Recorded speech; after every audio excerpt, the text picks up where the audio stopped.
Bonjour, alors voilà, on se retrouve aujourd'hui pour un tuto technique. C'est comment réaliser des papiers à texture. Enfin, en l'occurrence, la texture effet faux cuir, mais surtout l'utilisation qu'on peut en faire. Donc c'est un papier que j'aime beaucoup parce que il se solidifie quand même relativement bien, mais il reste très malléable. Donc on peut en faire plein de choses. Alors je vous montre un petit peu moi ce que j'en fais. Donc la première des choses qu'on peut faire, c'est effectivement ce genre de petite... Voilà, on peut l'utiliser pour faire des embellissements.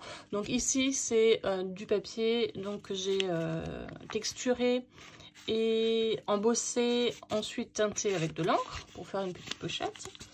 Donc de l'embellissement. Je m'en sers aussi quand c'est du papier un peu plus épais, donc 120 grammes, pour faire des petites pochettes, des couvertures d'albums souples, donc des couvertures souples. Ici, j'ai carrément fait une technique de serviettage au dos de ce papier. Donc, vous voyez, il est relativement solide pour pouvoir en faire une couverture d'album. Je m'en sers aussi pour faire des tranches. Donc là, en l'occurrence, c'était un album boîte. Et j'ai embossé le papier. Et puis, j'en ai fait, j'ai protégé mes tranches avec. On peut bien évidemment le texturer en effet faux cuir, donc avec du cirage. Donc vous verrez encore une technique supplémentaire avec le cirage. Il faut simplement le chauffer pour avoir non pas les marques, puisque les marques vous allez pouvoir les retrouver puisque vous texturez votre papier, mais après avoir aussi des zones un petit peu plus foncées et un petit peu plus claires. Voilà, je vous propose de faire ça, de faire ce type de papier. Donc vous pouvez utiliser ce que vous souhaitez comme papier, hein. L'essentiel, il faut un minimum de 80 grammes si vous voulez quand même quelque chose de solide. Mais ça peut être du papier craft, du papier noir, du papier coloré que vous avez teinté au café par exemple.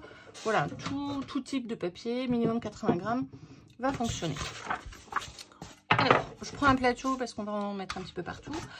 Ce qu'il vous faut, c'est ça, c'est de la glycérine végétale. Vous trouvez ça en pharmacie, bien évidemment, mais un petit peu moins cher dans les magasins bio.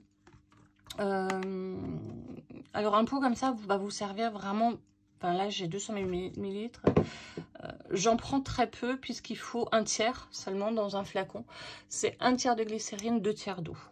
Une fois que vous avez fait ça, il s'agit simplement d'humidifier entièrement votre papier. Donc, prenez un petit vapeau. Hein.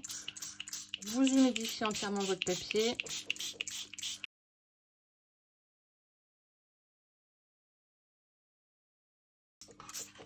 Et je le presse. Voilà, je vais faire ça au moins 2 ou 3 fois jusqu'à ce que mes plis soient suffisamment bien marqués.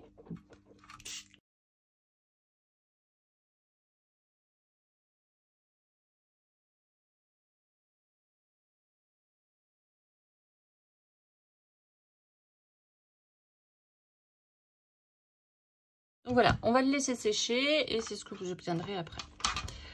Une fois que ce papier est sec, alors selon que vous allez le faire sécher au soleil ou pas, vous allez avoir un papier dont les stries seront plus ou moins marquées. Mais j'ai envie de dire peu importe, parce que même si vous l'avez en blanc comme ça, si vous souhaitez le teinter après avec du cirage, les rayures vont vraiment sortir.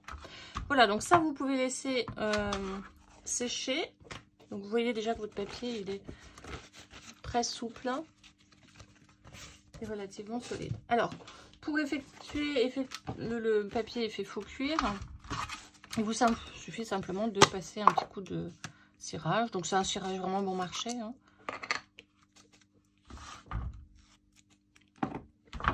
Alors tamponner pour faire des zones un petit peu plus foncées. Et puis ensuite il s'agit simplement... Voilà.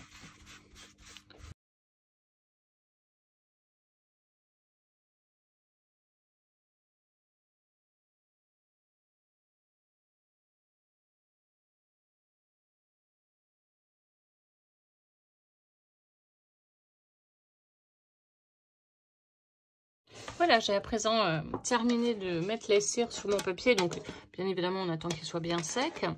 Voici ce que ça donne. Alors, ça brille beaucoup hein, à la caméra.